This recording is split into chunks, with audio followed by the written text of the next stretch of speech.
All right. Hi, everyone. Welcome to World of Women podcast by Zita's Healthy Beginnings. Today is March the 7th. And this month, as most of us are aware, is the month we celebrate women.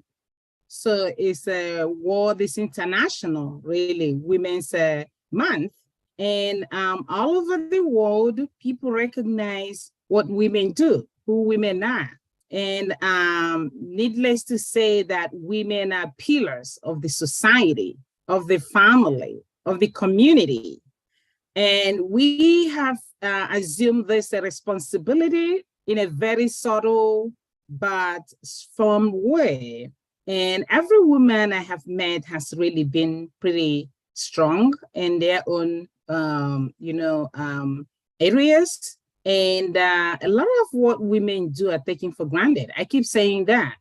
And but it isn't really intentional sometimes, but we are beginning to let women take back their role and also let other people recognize them for who they are and for what they do. So today we have in our midst one of the powerful women who have really impacted the world in her own profession and in her own area. So we're welcoming Christy Walter to join us to talk to us about who she is, what she does, and how she has really impacted women in her own life and communities and our globe. And I'm really inviting everybody to please relax and listen to her and just keep your questions or your comments at the end of her, talk. And I will invite people to just ask their questions and make their comments. So, Christy, you're welcome. Over to you. Thank you so much. I appreciate the invite, and I'm happy to be here sharing this time with you. Thank My name is you. Dr. Christy Walter. I am. My previous career was as a psychotherapist, so I kind of bring a unique holistic perspective to medicine. And my role or my hope is to empower women everywhere to find their voice and to stand into their power. Oftentimes, I think as women, we are used to taking a back seat. We're used to not having a voice. We're used to being the second voice that's heard. And I encourage people to step into their power.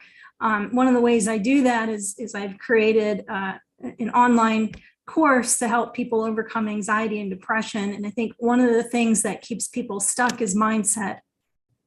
Whether you're dealing with mental illness or not, is the mindset, the beliefs that we bring with us into our adulthood from childhood. Oftentimes we've been spoken over as children or even as adults in a way that can be wounding and damaging. And we internalize those words and develop a belief system around them that can be self-sabotaging, because what happens is what we believe deep down in our core will influence the way we think.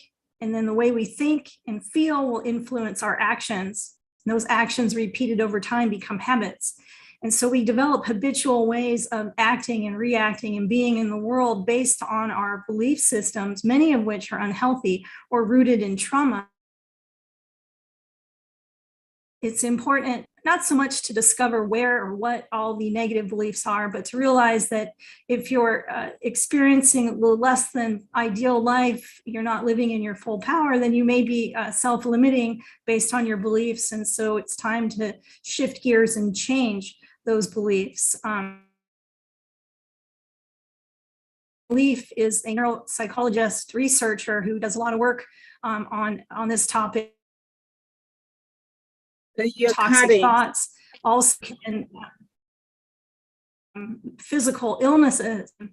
And she talks about how up to 90% of illnesses are rooted in the way we talk to ourselves and about ourselves and the beliefs that we carry.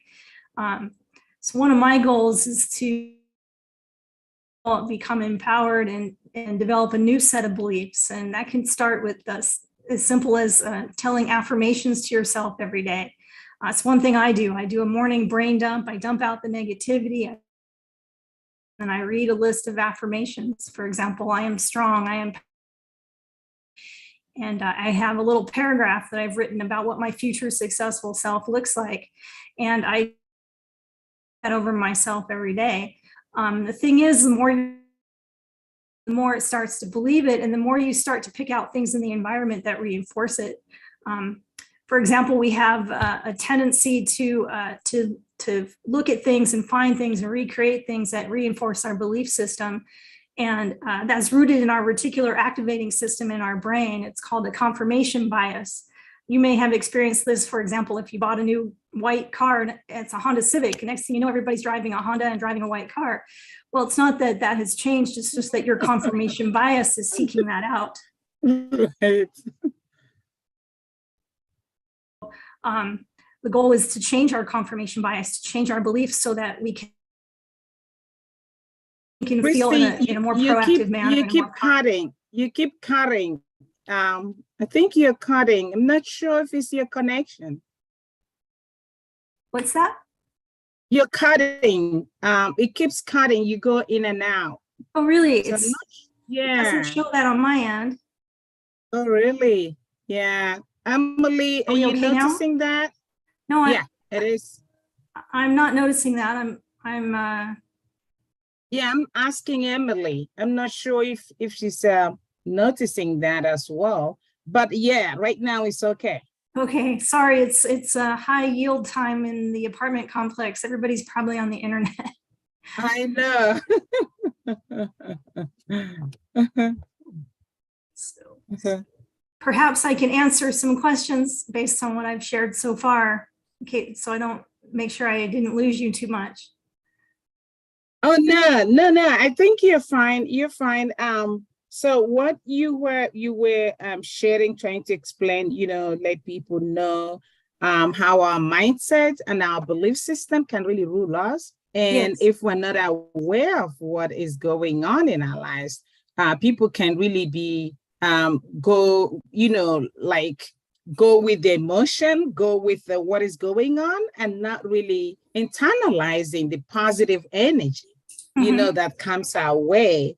And that happens to almost everybody, except if one is really aware of oneself and aware of what is going on in one's environment and in one's life, and actually being consciously making decisions, that will really impact one in a positive way. So now, one question I have for you is, I know maybe I missed it if you said that or when it was in and out. How many years have you been in this profession, and who are your typical clients? Sure. Yeah. Great. An emergency physician for 20 plus years. I was a therapist for several years before going to medical school. I developed this business of late, part of my own journey. Tools I talk about, I actually have used on myself. And I just launched my business yesterday, to be honest with you, but it's taken me a year. Oh, congratulations. Thank you. I've done research and study and been putting it together for about a year now, and it's finally come together. Good. That's great. That's great. Yeah. So, so you have pretty much worked with people from all walks of life, right? And when it comes to women, have you actually noticed anything that is different from the way women take care of, look at life from men's perspective? Do you have any, input on that for us? Well, a trend I see in women in general is often they are the martyrs in the family system. They tend to be very codependent in general. I'm not saying codependency where they put everybody else's needs before their own burner. And they do that year after year, point where they're completely burned out physically, mentally, and exhausted. And have left. Often see a lot in women in particular is manifest. I think a lot of that has to do with the stress that we put on our adrenal system, and what have you. It tends to have a deleterious effect on our bodies over time. So I see women exhausting themselves to the point of illness, both physically and mentally. Right.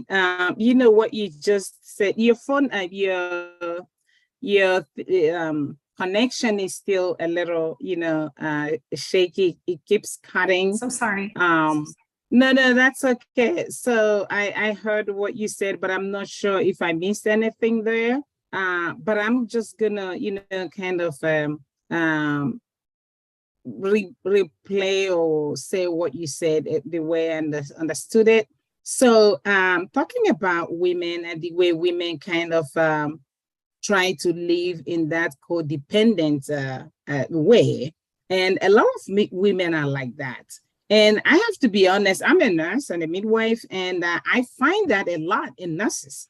It's so sad that we are caregivers. We try to take care of the whole world, but we are the last people to really think about ourselves. And it has really made me to a point, I'm like, you know what, this is getting on my nerves. I decided when I went for my doctorate degree, I decided to do leadership in nursing, and just get into that whole idea of leading and making sure that if you're going to be leading and you're going to really help anybody, you're going to have to start with yourself. And nothing happens without self-care. And just this afternoon, I was at work with one of my colleagues who is also a nurse. She and I were talking about, again, women. And this month, we're celebrating women nationwide and globally. So I shared with her about how women can really get into care of everybody else, and then they're being the last people to take care of themselves. And she shared a very sad story with me, and I'm going to share it here. I know it's sad, but I'm sorry. I just want us to, just to reemphasize what we're talking about. So there's this lady who was a nurse, and she worked as a nurse for 30 years. And in a hospital that really, I think she started as an aide and worked herself, worked her way up. And she had a husband who unfortunately had a little bit of issues and tends to take care of himself by drinking. And this lady, of course, had to, and that's typical. And she decided to kind of care for the husband, take care of the family. And all those 30 years, she barely took care of herself. So after 30 years, she retired. She retired early. She was only 55 years old. And as soon as she retired, she had a massive heart attack and she died. Yeah. So it is very sad. And when she shared that, I'm like, this happens all the time. I hear this kind of story all the time. And the question is, does it mean that women don't understand it? Or as nurses, as caregivers, even doctors, don't we really understand that we should really start with me?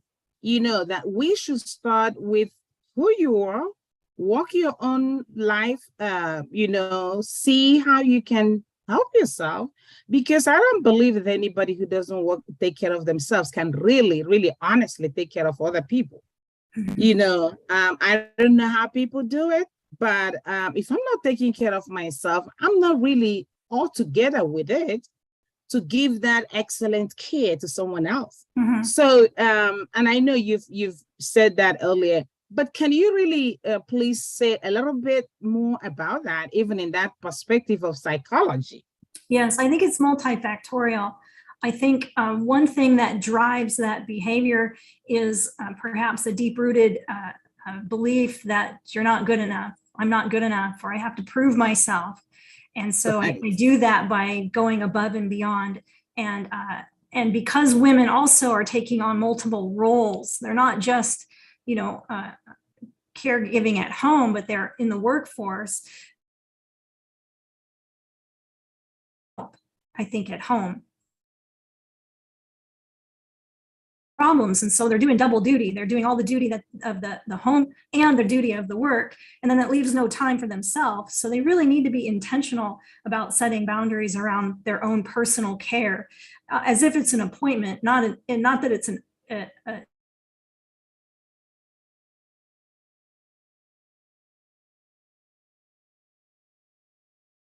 it has to be part of it gets put on the back burner because everybody else's needs come first in their. You have to learn to put yourself first in many respects, learn how to say no. I tell people that no is a complete sentence. It doesn't need justification. It doesn't need the other person's buy-in. You don't need to make an excuse. You just say, no, I'm not available to do that. And that's good enough. You don't have to say why. You don't have to get them to agree with you, because people will sometimes push the limit and say, oh, could you just this one time? Or I just need, there's always a reason that you can be talked to. Be no. And it's okay to say no. We need to give ourselves permission as women, as people, to say no. And the other thing is we need to learn to ask for help. It's not a sign of weakness. It actually is imperative that the work is divided. It's not fair, nor is it, our role to take on everything for everybody. But a lot of women do. They take on everything for everybody, and then they're the last one on the list. I also talk about 80% effort in one of my lessons in my program. On any given day, I suggest you give 80% of yourself instead of 100% for yourself. That way you don't burn yourself out. Because in the long run, what happens is women, I've been in this position too. You become resentful at all the people around you who seemingly are sitting and watching you do everything, and they're doing nothing.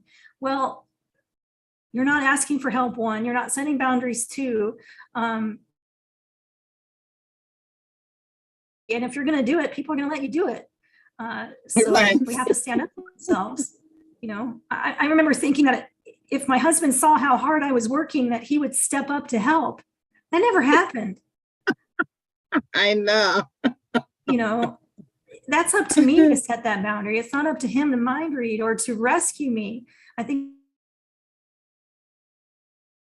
rescued, and if only everybody saw how hard I'm working. It doesn't work that way. Absolutely. Yeah, it doesn't, honestly. And like you said, it makes people resentful. And that is what is going on actually in the workforce right now and in healthcare. A lot of nurses, I remember what happened when COVID hit a couple of years ago. And what happened, I was one of those that really caught COVID.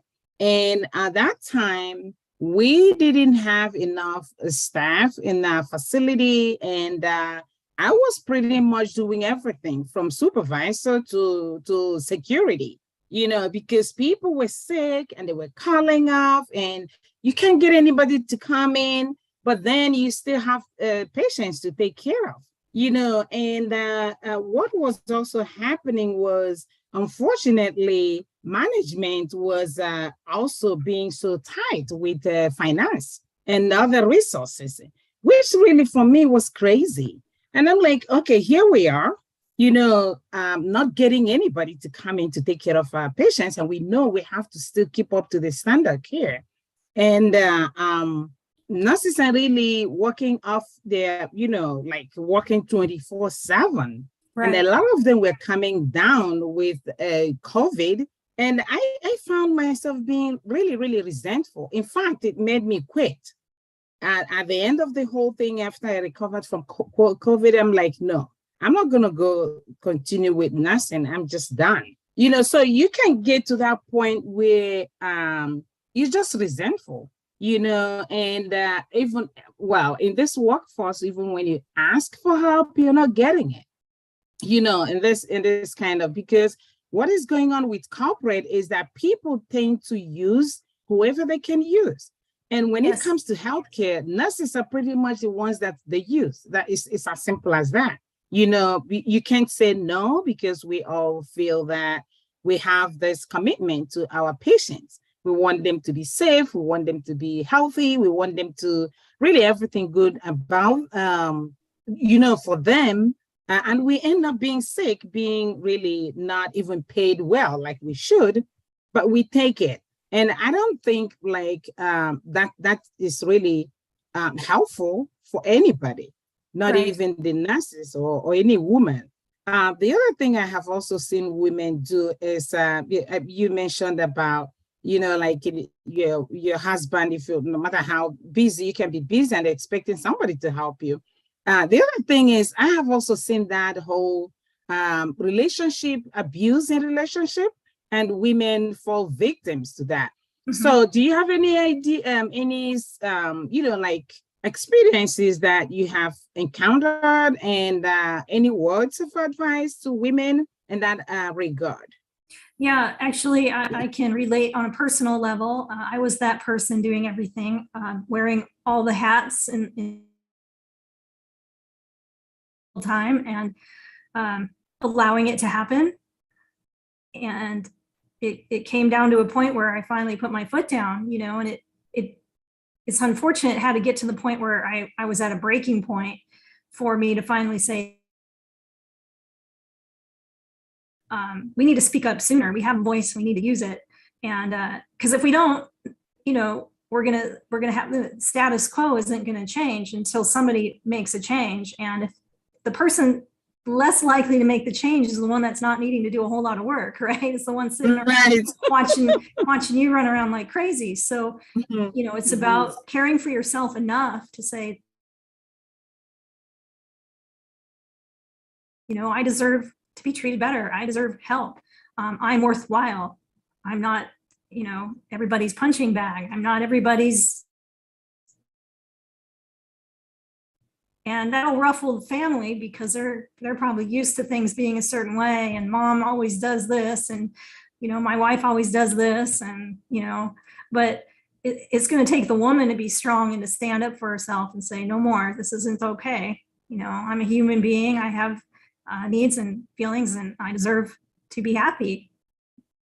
It shouldn't have to take getting to the point of being so resentful that things end in divorce, or so resentful or so angry that, you end up sick, because you will end up sick. If you don't take care of yourself mentally, physically, your body will eventually take care of it for you, and you'll go down. I've seen it time and time again. Absolutely. We're talking about being sick. That's so sad, because I know a lot of women these days coming down with all kinds of cancer, especially breast cancer, ovarian cancer, all kinds of cancers. And you find out when you really come down to it and get people to be honest, it always boils down to lack of self-care. That's right. Yeah, it always comes down to that.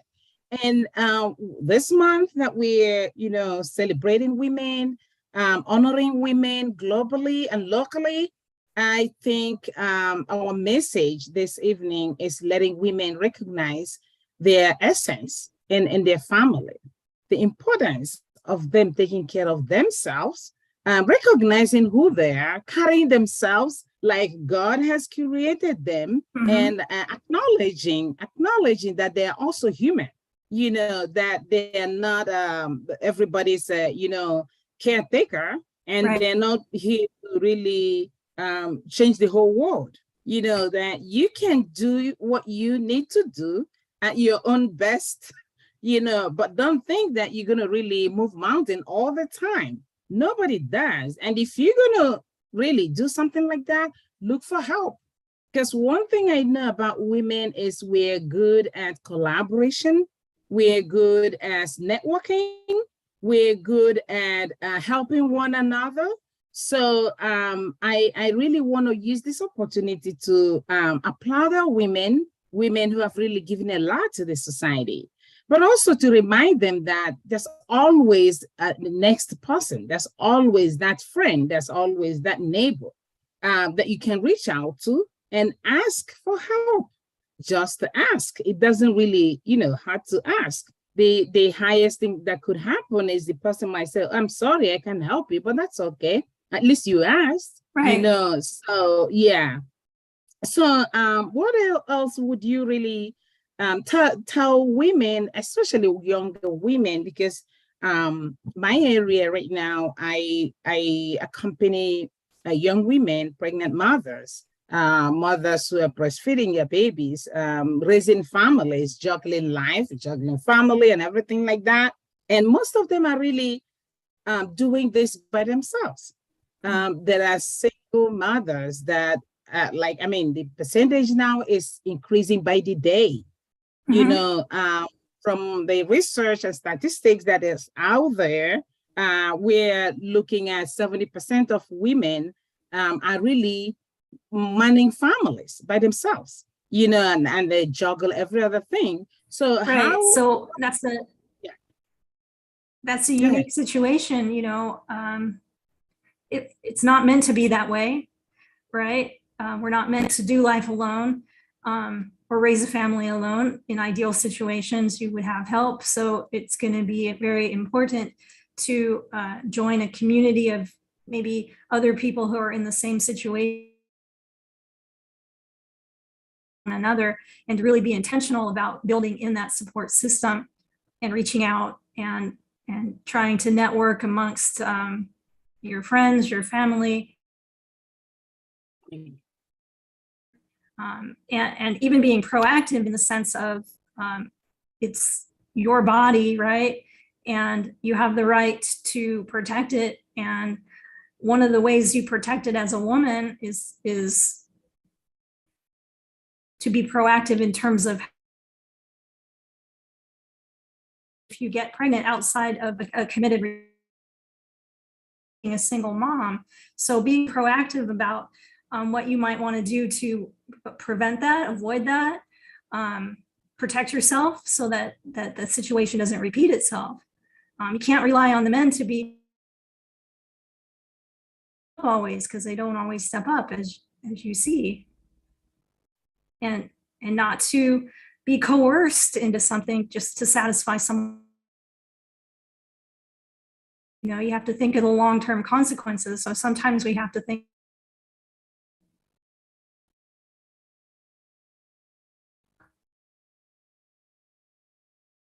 Yeah, you're still cutting.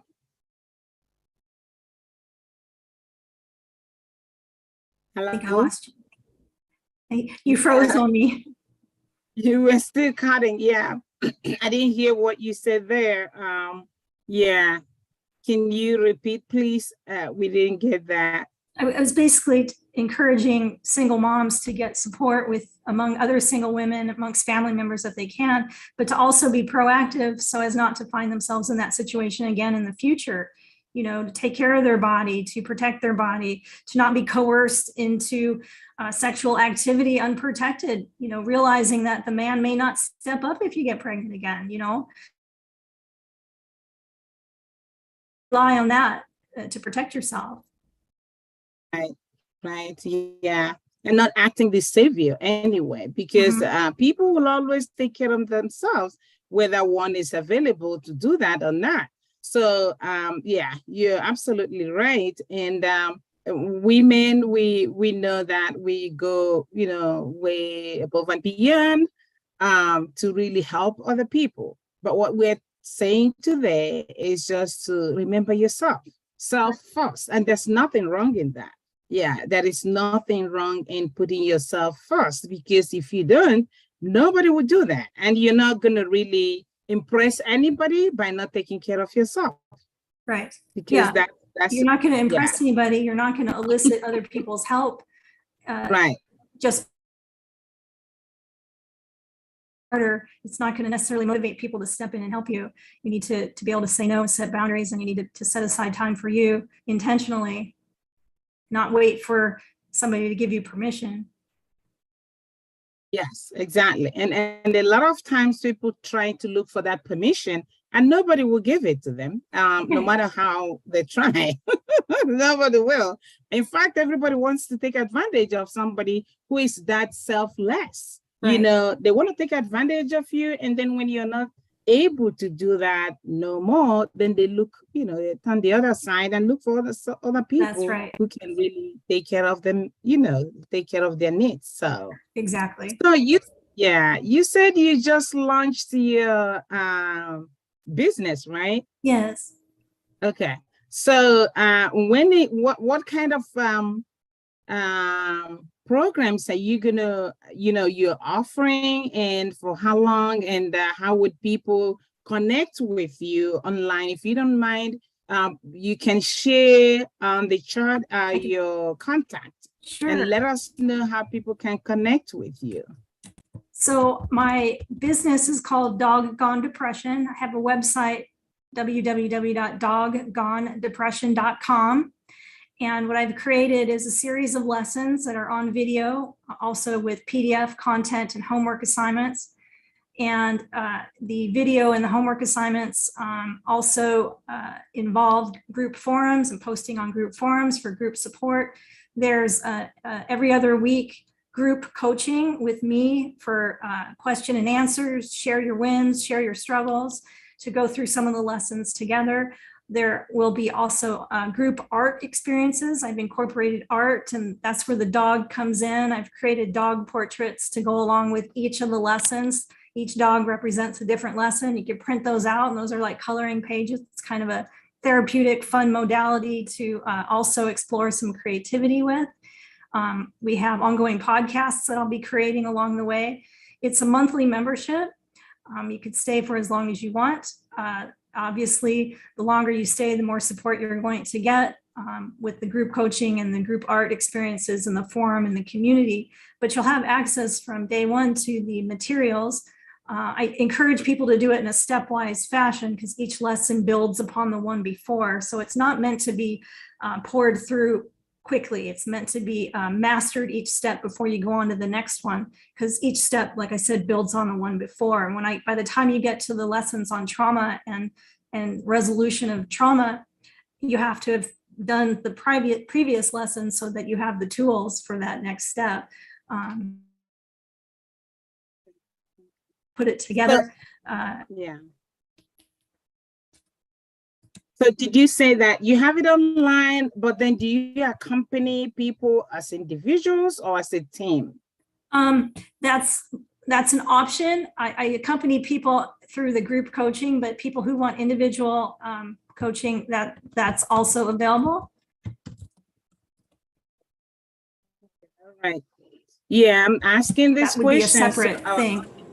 Right. Okay.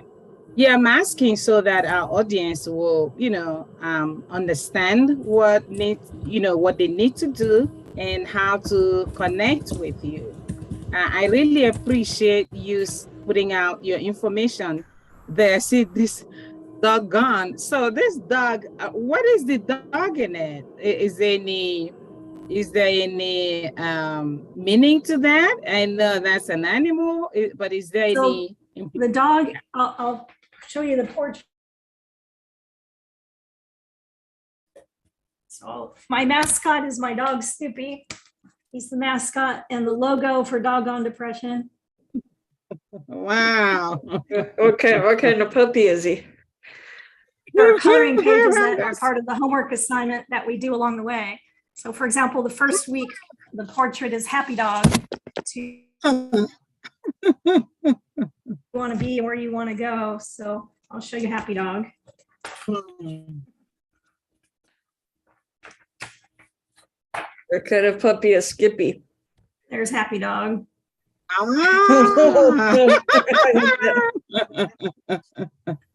So that's something that can be downloaded and colored along with the other piece of the homework. Okay. Now, did you create this yourself? I did. I used my years of clinical experience, both as a therapist, life. I've struggled for decades with anxiety and depression, and I wanted to learn and ever done and the best of everything I did clinically and combine it into a high yield program to cut out some of the wasted time. Like, I don't believe you have to delve in trauma in order to heal. I believe that you can heal, and that's what my program is about. Yeah, that's great. The other question I want to ask before I actually open it up to our audience, in case people have questions or comments, is, when we talk about depression, we talk about what is going on in our lives. I believe as a Christian that we are God's creatures, and that we've been put into this world for a reason. And when people start growing and start interacting with the world and start encountering life, some of us lose that essence of God or higher power or whatever it is. So in your program, is there any, connection or relationship, or getting people to even acknowledge, the higher power, and then knowing that they cannot really do it alone by themselves? Is there any? Yeah, it is a faith-based program. Well, okay. Oh, you're cutting there. Biblical principles. There are also some lessons dedicated to spirituality specifically. And I'm in the process of creating what I call Bible bonus lessons to tag on to the lessons I've already created. So the lessons stand on their own in terms of clinically and psychologically, but I do bring in that additional component of the spirituality. Right. That's I'm glad that you mentioned that, because we're complex human beings. Therefore, whenever we are trying to offer help, I believe that the holistic approach is very critical. Yes. That you bring the spiritual aspect of that so people understand. And honestly, when we get depressed and when people get into all kinds of challenges in life, it affects our spirit first, before really the physical manifestation comes. So knowing that spiritual aspect is as essential, yes, as any other thing, that there's something there, that there's some materials there that can take advantage of to really make the whole process a holistic process. So that's really great. And do you have any group of people like lined up for to start, or you're still kind of looking for people? Both. I'm looking for people.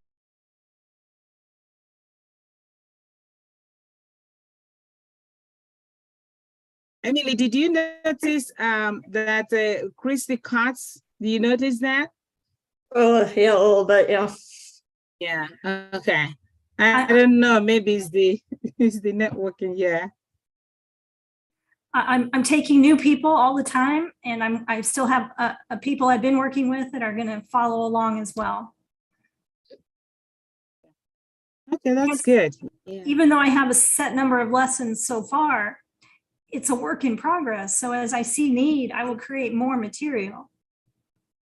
I think that's the best way to do it, because you cannot know what people need until you start encountering them. Right. So yeah, that's how everything has, we know today has started off. So you work with people, you create needs that will meet, create programs that will meet their needs. So yeah, I'm gonna open it up. If anyone has more questions, comments for Christy, here is your chance to ask your questions and make comments. What kind of puppy is Skippy? Snoopy is a Chihuahua. Oh, okay. He's really cute in that picture. Yeah. Last year, yeah. But he's the mascot and the role model. That's good. How old is he? How old is he? He passed away. He was 9 years old. Oh, I'm sorry. Okay, I didn't realize he Oh, passed. poor Okay. Scoopy. And he's I memorialized forever now. I I'm know, sure. right? I'm sure he's really happy about that. And doggy Exactly. heaven. Do you have another dog or just? I do. I have two other Chihuahuas, his parents, Linus and Lucy. Oh, okay. Great. They are part of the program. Actually, part of the Oh. podcasts I create are called podcasts. And I I have some lessons where I take the wisdom from dogs and I share it with humans. For example, why are dogs Absolutely. always so happy? Because when you come home, they're like so excited to see you and greet you with such joy. And I talk about in one of my podcasts, what would life be like if we all greeted with each other the way a dog greets you when you come home? Isn't that yes, that's an important lesson for all of us.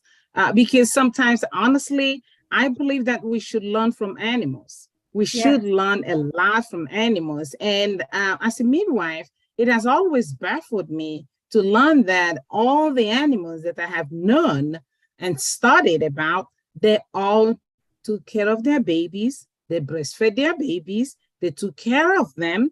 Nobody took them to the hospital, to any school to train them. They intuitively knew what the baby needed, except the humans. We can't manage our babies.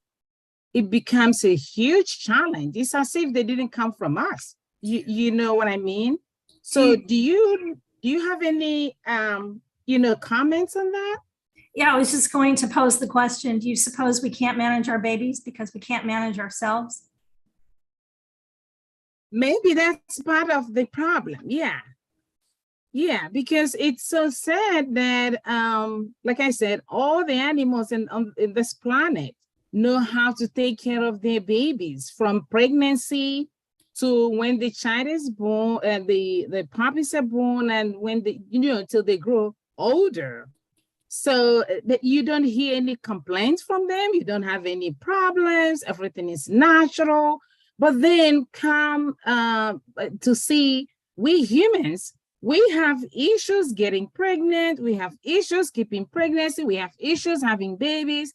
And there's issues after even we have babies, to the point people don't even want to use their own milk. They want to get the milk from another animal. And you really wonder what's really going on? What kind of species are we? Perhaps we're disconnected. What? I think you're right. Yes, there's a huge disconnect right there. And what do you think will be the solution? Any ideas? Any suggestions? It goes back to self-care and self-love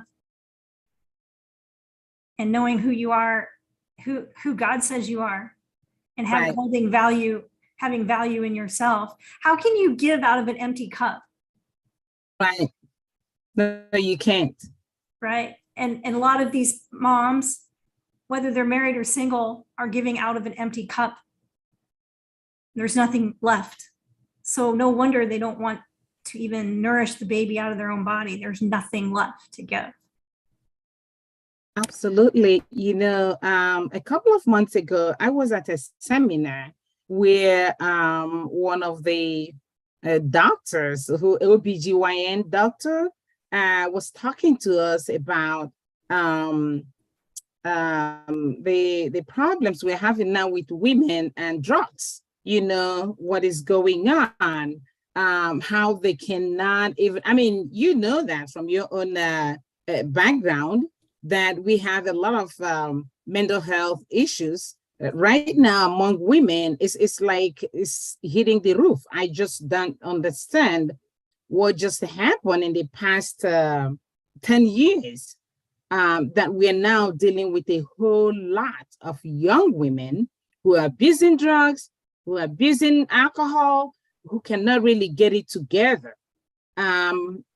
Do is that your experience as well?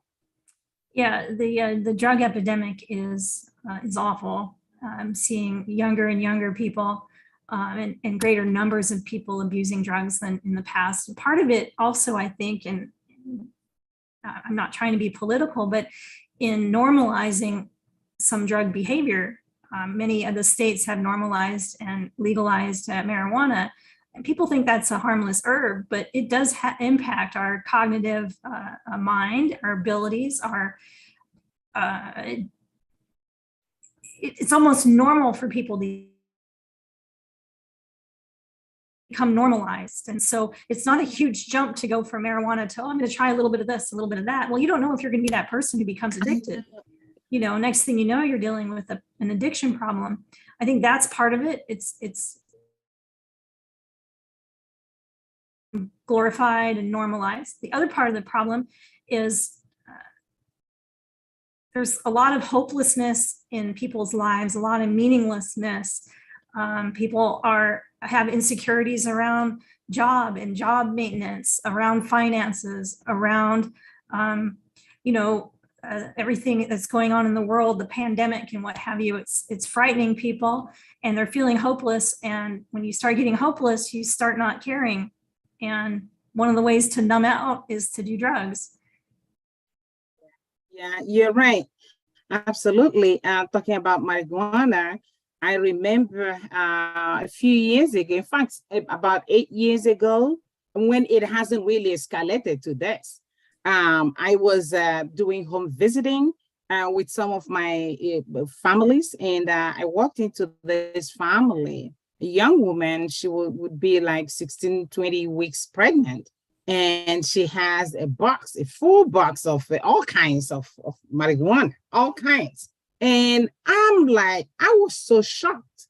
Mm-hmm. I'm like, what is this doing? And I didn't say that, I didn't verbalize it, but in my head, I'm like, what is she doing with this? Mm-hmm. What is she doing with this? And so she asked me, one thing she asked me was, oh, do I trust you with this? I'm like, so what are this? She said, well, that's what I'm using because I really had a bad nausea. I needed to really take care of the nausea. I'm like, you know what? I don't think you need all of this. And I'm like, did your doctor know about it? Of course not. She was self-medicating. And so were other friends of hers. Right.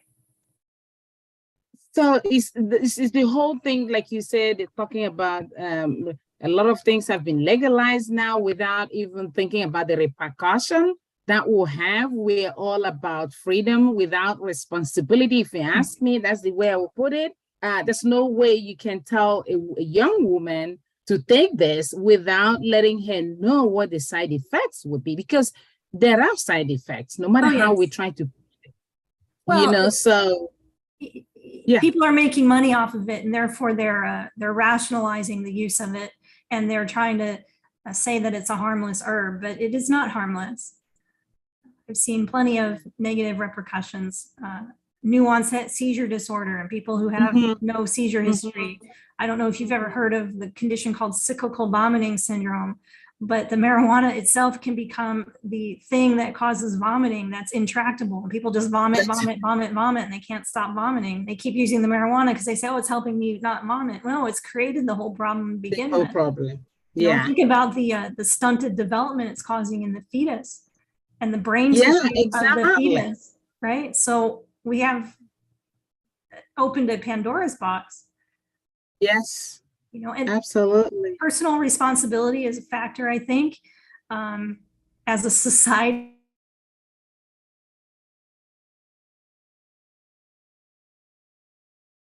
Oh, we lost you. Want to just abdicate responsibility to not be responsible for our choices.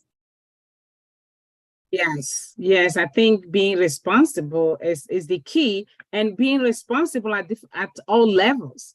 Including our lawmakers, because you cannot tell me that you're going to say this is good without being responsible for that, because whatever we tell people is what they buy into, and whatever that people buy into, be it political or personal, they have they're detrimental, and we cannot not be responsible for some of this impact, negative impact that people are going through or experiencing as a result of the freedom we've given to them, without really responsibility. So yeah, it's sad, but true. That's what is going on today in our world. And I don't know what the answers are, but I like what you said about we have to start with self-care. If I know what is good for me, and this goes for every woman and men too, but I'm emphasizing on women because this month is special for us, and we want to really, unravel some of these issues that are really keeping us down, not letting us live life to the fullest, not making us really be fruitful. So that's why I'm emphasizing on this, that women should really consider taking care of themselves, putting themselves first before anybody else, be it in a relationship, be it in the law, whatever it is. Just know that you're me first. There's nothing wrong in that. And I'm not saying to do it in a selfish way where right. It's to the contrary. I'm saying that you restore yourself so that you can be available for your job, for your family, for your children, long term. Right. Yeah, because that's what we're hoping for. Everything got to be long term. But with the way things are going in the society right now, I really worry about the long term. Because a lot of people are no longer thinking in that direction anymore. They just want that instant gratification, and it doesn't really matter what happens tomorrow. So that's a concern to me, and I believe any reasonable citizen of this country and really of the globe should be concerned, that we're heading the wrong direction with the way things are going, especially with our young people. So yeah. So thank you so much for coming and sharing with us. And I wish you the best in your business and our audience there. We have Christy has shared her information. So please connect with her. If you have more questions, don't hesitate. Send her an email or contact us, Emily or I. We will always direct you to Christy to really help you. She has this great program that is very really built from her own personal experience. And I can assure you, when people build stuff out of their personal experience, it's really usually beneficial, to others who will use it. So thank you so much, Christy, for coming. And I hope that you will come again in the future. And if you need us in any means way, please reach out and we'll be there for you. I appreciate your time, and I wish you the best. Thank you. And have a good night. Thank you so much. It's been a pleasure. Thank you. Thank you. Have a good evening. Bye.